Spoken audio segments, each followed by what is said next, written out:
You have to make the Quran fit what you believe and think to avoid the Quran being wrong. You don't think there's a problem? No, there are some ayahs which we have to reinterpret. I'm not denying that. That's fine. Wow. Bid'ah! There are some ayats where you have to reinterpret. Bid'ah! Innovator! Whoa. Innovator! Bid'ah!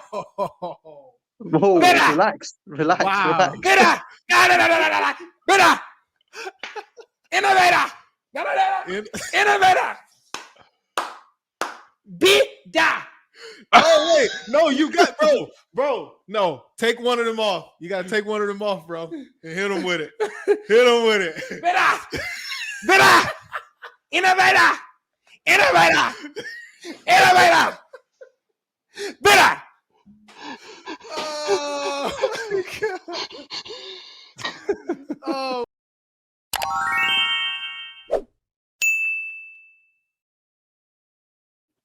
Hey guys, how you doing? Pretty good. How are you? Good, Yeah, not bad, not bad. So is your name Ramon or is it Ahmed? Oh, I call myself nickname Ahmed, but it's Ramon. It's Ramon. Okay. Yeah. Nice to meet you. Are you a Muslim? Yeah. Okay. What's on your mind? So yeah, it was just based around the question I think you asked the previous brother about, can God essentially have a son? And I think you quoted an ayah from the Quran, right? So it's like basically asking the question, can God create a rock which is so heavy that he can't lift? Now, these are very, very deep philosophical questions, theological questions. Scholars have written books and books, volumes and volumes. So I don't think this essentially debunks Islam per se. It's just a very deep philosophical question that I don't think we can quite comprehend what that means, if that makes sense. So, sorry, what was your name again? Ramon, you want me to call you by, right? Yeah, you can call me Ramon, yeah. So, Ramon, when you talk about the rock, so that is something that we would call a paradox or something illogical. A contradiction. Or a contradiction, if you will. So, the problem with the rock is that if we hold that God is all powerful, then there should be nothing that can supersede his power. However, what do we hold about God that means that he cannot have a son? Well, he's not a physical being like me and you, right? Like Is me that and the you are only bound. way you can have a son? Well, I'm just giving one example, right? That he's not a physical being like me and you, where he's bound to a time or place, or he has an organ that he depends on, right? So that's a big factor in play here. So by saying so that I'll say that's one point. So can Allah have a son in a manner that doesn't need an organ? Well, that depends on what you mean by son, right? Because when we talk about son, we talk about human wife, and then them doing a certain act and then reproducing, right? So when you say God has a son, what does son mean in that context? So, for example, the Son of God in this context would be an internal procession from God, something that proceeds from God eternally, that isn't made, that is uncreated. But that thing that proceeds has intellect and a will. And so it can be called a distinct person from Allah. But because it comes from Allah, it is his son, because Allah is the unprincipled principle. So all those things sound very possible to me without in any way negating what we know about Allah. So why isn't that a possibility for Allah? Because he says so in the Quran. He says that he doesn't have a son, he has no partner. Right, That's but one why is of that Tawheed, not a basically, right? possibility? Why is that not a possibility? So we talked about the rock, right? You compared the sun to the rock, and I told you why the rock is a paradox. But why is the sun a paradox? We've eliminated the need for an organ, and we've talked about a son through eternal procession. So Yeah, why but is the that Quran impossible doesn't. for Allah? Yeah, but in the Quran, because I'm a Muslim, right? So the Quran is essentially hujjah for us, and that he makes it clear in the Quran that he doesn't have a partner, he doesn't have a son or daughter or anything like that. So for that reason, he can't have one. because He So told us. So he engage can't. with me. Yeah, he Engage can't with have me. Oh, one sorry. because he. So yeah, he doesn't. He can't have one because he doesn't have one. He doesn't or can't. That's Right? where I'm at. We're talking about can he or cannot. You're saying that he does not. Just because he doesn't have a son doesn't eliminate his ability to have a son, right? Yeah, but then it's like again, it's just I don't understand how this question differs from the paradox one about the rock. He Really, just. Because Go ahead. so I'll repeat it again for you, Ahmed. There is nothing that we know about Allah that makes it impossible or incoherent / illogical if he had a son. If Allah has a son, that in no way would go against any of the attributes that we know that Allah has. However, if Allah made a rock so heavy that he could not lift it, that would directly go against Allah's omnipotence because he has created an object that supersedes his power. but him having a son Do also we goes against His understand essence. do we understand that so far? I understand. I understand what Okay. you're saying, but I don't agree with it.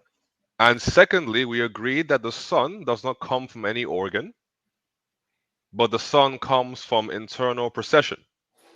Okay? Yeah, this eternal procession that you're referring to is a Christian mindset, not an Well, Islamic mindset. So that's what I don't understand. wait a second. Wait a second. It doesn't have to be just a Christian mindset because there are many non-Christians, for example, like even Greek Platonists that held to a similar idea of these processions from Okay. God, right? Okay, so let me So rephrase that. What I mean to say is then, Well, one second, I mean, one second. Let me drive somewhere, right? So again, my question to you still remains: what is it about Allah having a son that is paradoxical in the way that it would be if Allah made a rock that he couldn't lift?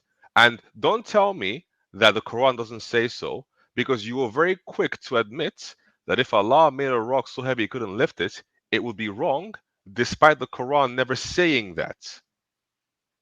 I didn't say it'd be wrong. I'll just say it's a very deep philosophical discussion, a paradox which I don't think I'm equipped to deal with, right?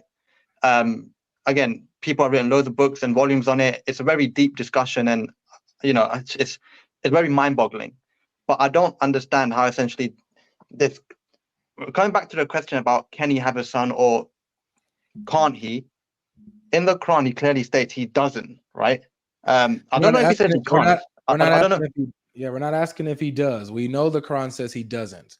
I'm asking, can he, man? Can he have a son? Hypothetically. Okay, but you have to define what that means. What does it mean for him to have? I don't get it. You mentioned a pre-essence. What does that mean again? You define it for me. So like an emanation from God. So think about, for example, the way your thoughts emanate from you, right? Yeah. Like they come from you, right? And then in a sense they are distinct from you. For example, your thoughts are non-physical, but you are physical, right? So imagine the same sort of concept, but for God, who is a non-physical being. He also has an emanation, the emanation of his wisdom, which we call the word of God, the Logos. So that is one way in which Allah could have a son, because Allah has wisdom. We would both agree. And then the wisdom of Allah, well, ideally should be distinct from Allah, because there's a distinction between the person who has knowledge and what is known. It's not identical. Yeah. It seems to me that if you're looking at it, obviously from a non-Islamic paradigm, where you're saying, I think what you're trying to get at is if Jesus was the Son of God, that's possible simply because he's a physical Okay. being and he's Well, got God's wisdom in him, right? you don't seem to be getting it. So I'll just say one last thing and then give it back to logic. What I've done for you, Ahmed, is lay out for you a possible way that Allah can have a son that doesn't require an organ. That's all. So if there's a possible way, so I think this is the main problem. If there's a possible way that human beings can conceive of where Allah can have a son, but Allah Himself doesn't know this, then can we truly say that Allah is all knowing?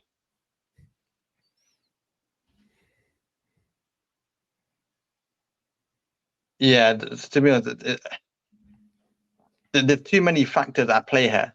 You know, there's too many. He is all-knowing. You know, he says he's all-knowing. I believe it.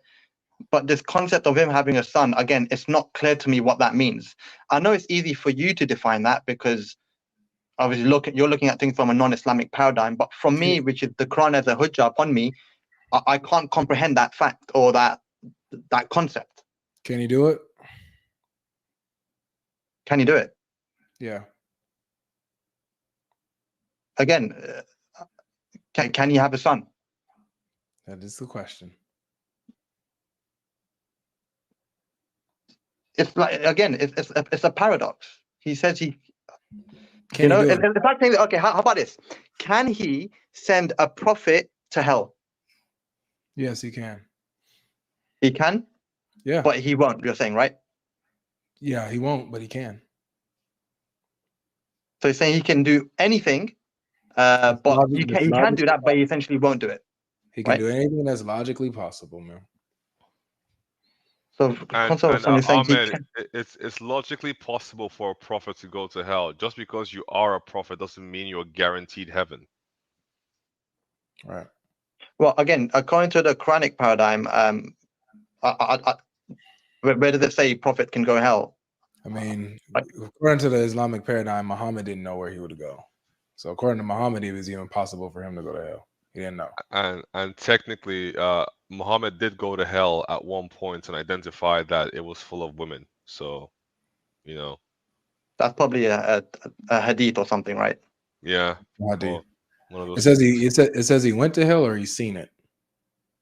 I guess when I say go to hell, I mean stay in hell and essentially receive the. It's okay, bro. From there. So we know that a prophet can logically go to hell. We know that. So I ask again. Wait. Just because the prophet didn't know where he's going, can Allah have a that son? doesn't mean he's going to hell, right? Correct. How does that imply he's going to hell if he doesn't know where he's going? It means that it's possible. Maybe I don't know what my Lord will do with me or you. That means he's implying that it's possible that he will go to hellfire. No, it's just his way of saying he has no clue about what God's will is at the end, and he doesn't. So it's possible. So it's possible for God's will to be that he goes to hellfire, right? According to that. No, statement. but this goes against his essence of being just. If you got a prophet like Muhammad, who's clean and pure, he won't send him to hell. No, right? No, that's not true at all. He creates people for hell before they're in their father's loins, man. Okay, no, that goes against his essence. No, well, I guess that Muhammad's saying that Allah goes against his essence, and because that's what Muhammad said. Okay, but again, you get it? Muhammad said that Allah created people for hell while they were in their father's loins, before they did or thought, said anything. Allah already predestined them for hell, created them for hell. Yeah, this concept again about predestination, right? I don't believe that we're predestined to go hell or heaven. That's not predestination. It's preordained. This is where you're gonna go. It's preordained. Yeah, so God knows where we're gonna go, but him having that knowledge doesn't change where we're gonna go. For example. Yeah, is there a difference between? There's a difference between having foreknowledge and then being the cause of a destination. Yes, but he's not the cause for it. It says that Allah created you for hell, or created some for paradise. So he's the cause of where they go. Not just that he knows it. He created them for a particular destination. But in the Quran, it's also very clear ayah that tell us if you do good, you're going to go heaven, and if you do bad, you're going to go hell. No, the Quran is also clear that you only do good if Allah wills for you to do good. Okay, so you've got your phone on you right now, right? Yeah, you want me to pull up the verses? No, I'm saying that if you were to use your phone now to basically make a donation of £10 to charity, is that you doing it or is that God? So, according to Islamic paradigm, that's Allah forcing me to do it. Yep. Okay, now here's the thing, right? Yeah, now here's the thing, right? Hold on. We gotta. This is quite interesting, right? And you can bring up the ayahs, yeah, but just 1 second. What I'm saying is clearly.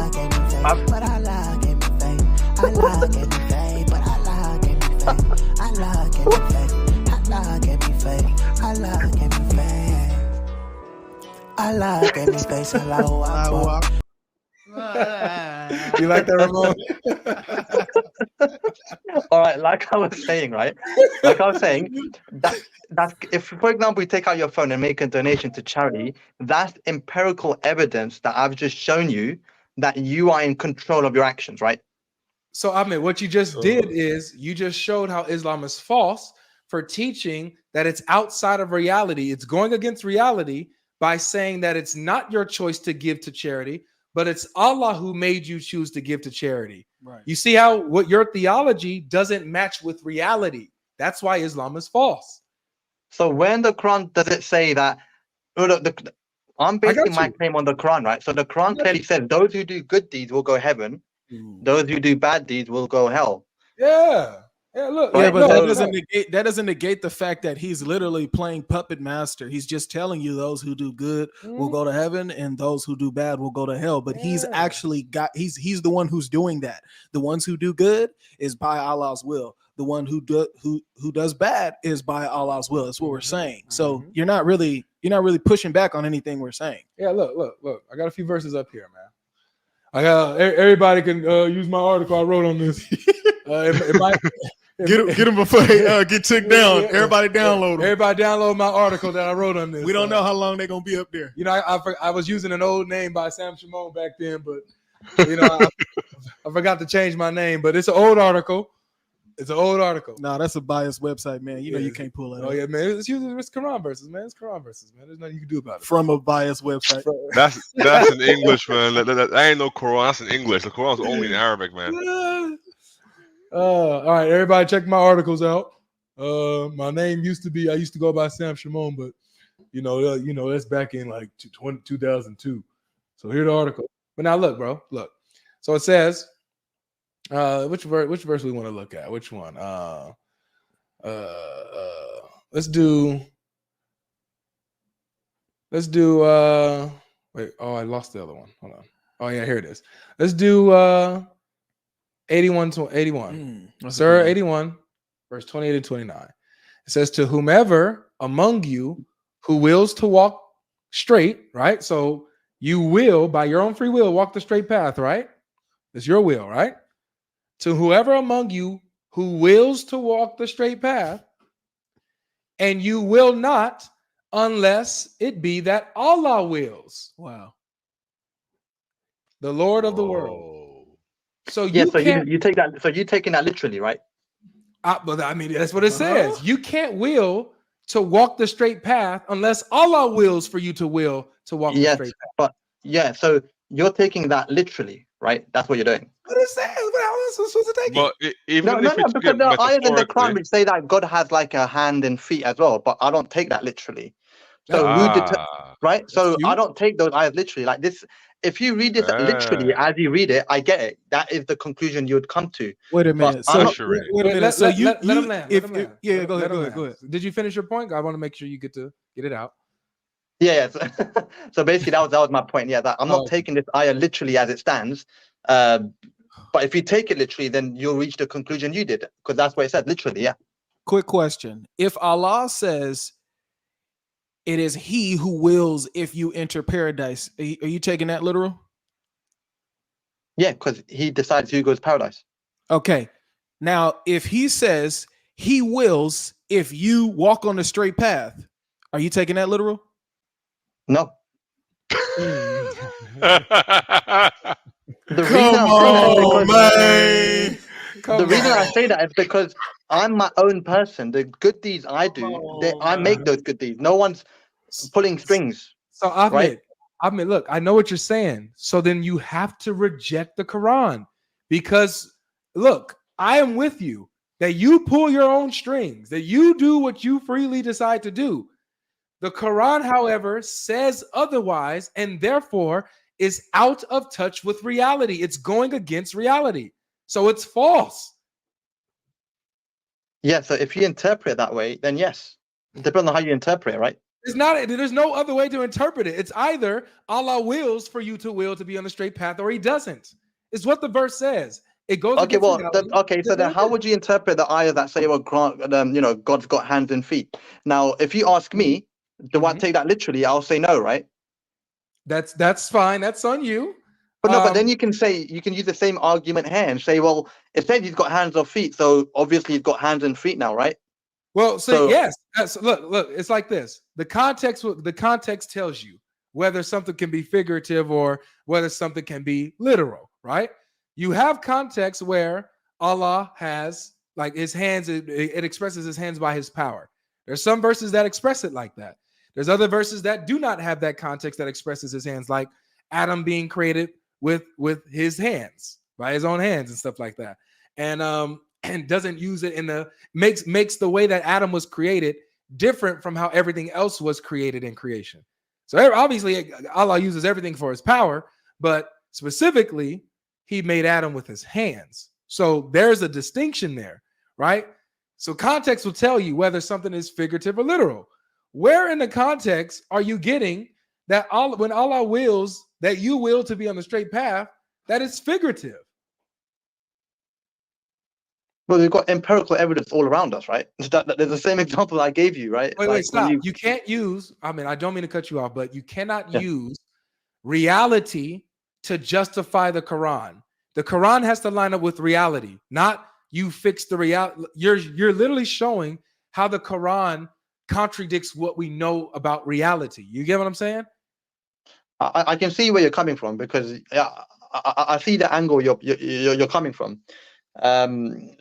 If you take it literally, then it will mean that. But essentially, there's no way around it but the way that I've explained it. So I have to reinterpret it that way, and for it to not to be literally. You can't though. You can't.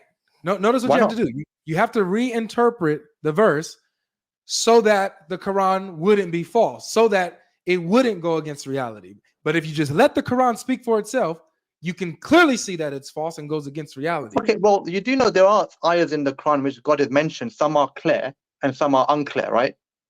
So is this unclear to you? Yes, this is very deep discussion we're having. It's not that. I didn't ask if it's deep. Is it unclear? All right, let me ask you this. When it says to whoever among you who wills to walk straight, is that unclear what it says? That it's talking about whoever chooses to walk the straight path? Is that no? Clear that bit's fine. That bit's fine. Nope, I don't have an issue with that. You don't wait. I didn't ask if you have an issue with it. Is it clear? Or that unclear? bit's clear. That bit is clear. It's the next bit which is unclear. All right, and you will not. So you won't walk the straight path unless that Allah wills for you to walk the straight path. Is that clear or unclear? That is unclear. Let's see really quick, because he just exposed himself. He said, I don't have an issue with that. So you have an issue with the other half of the verse. So we do understand. What do you understand by walk the straight path? For the first half, you have no issue with. What does it mean when he says, and whoever amongst you wills to walk the straight path? Quickly tell me, what does that mean? To whomever among you who wills to walk the straight path. I mean, whoever one of us humans want to walk the right path, right? The path. What do you mean by walk the right path? The path that God laid out for us in the Quran about doing good and doing bad. Great, thank you. Now the other half says, and you will not unless. What do you understand by that? And you will not unless, just right there. And you will not unless. What do you understand by that? I can see the road you're trying to take me down, where you're trying to literally get me to interpret every part of the sentence, right? No, but I'm just trying to get you. I'm not taking it literally. You understand what does that mean? If someone says, and you will not unless, what's going on here? What's about to happen? Guys, I know what you're going to do. If I read the sentence as it is, literally, I'm going to end up in the same boat you are. But I'm not going down that road. So you're avoiding the logical conclusion. I'm avoiding the literal conclusion. Just answer the question then. When it says he just admitted it. He's avoiding the literal conclusion. Yeah, so maybe there's the literal conclusion. So maybe there's a figurative one. When it says and you will not unless, what does that mean? Unless you yourself try and struggle to find the right path, you won't be guided. Oh, okay. And then when it says unless that Allah wills, what does it mean? Unless that Allah wills. So you won't mean if you struggle to find if you're struggling to find the right path, then it will be God's will and he'll guide you to the right path. Okay, so if if so you can only walk the straight path if Allah wills for you to walk the straight path, right? If He guides you can walk the right path if you actively search for the truth. But then you need to do that on your end, and then God will do the other half for you. Does it say that here? That's what I'm saying. It's not. I'm not taking it literally. That's what I already said in the beginning, right? So no, it's not. It's not even that you're not taking it literally. Wow. You're literally distorting the verse. You're adding to it and distorting what the verse says. You can see. Do you see how you have to do that with the Quran in order for it to be okay for you? In order for you have to make the Quran fit what you believe and think to avoid the Quran being wrong. You don't think there's a problem? No, there are some ayahs which we have to reinterpret. I'm not denying that. That's fine. Wow. Bid'ah! There are some ayats where you have to reinterpret. Bid'ah! Innovator! Whoa. Innovator! Bid'ah! Whoa, Bid'ah! relax. Wow. Bid'ah! Bid'ah! Innovator! Innovator! Bid'ah! Oh wait, no, you got bro. No, take one of them off. You gotta take one of them off, bro, and hit them with it. Hit them with it. Bid'ah! Innovator! Innovator! Innovator! Bid'ah! Oh, oh man. Yo, Dude. Ahmed, I am picking up some things. Ahmed, you're not a traditional Sunni Muslim, are you? No, I actually used to be Shia. Okay. He innovated his way out of that. And what are you now, Ahmadi, or just like your own interesting sects of Islam? Yeah, so basically the Quran says not to split into sects, so I don't identify as any sect. Okay, so Ahmed, why did you come up here? Just out of curiosity, like what was it you were trying to do? Just engage or answer something or ask a question? To engage with you lot, ask some questions, just have a conversation. Really, I've seen some of your episodes before. Some of them you guys go a bit over the top, but sometimes you actually have some decent conversations, right? So I thought I'd just chip in my 5 pence, really. What would you rate this one? Is this one of those ones that's over the top, or is this one of those good ones? Nah, to be honest, like I know some people might take it personally, but I'm not like that. You guys have your own laugh every now and then. I get it, but hey, we're all trying to find the truth, right? So I can't find the truth unless Allah wills it. Right.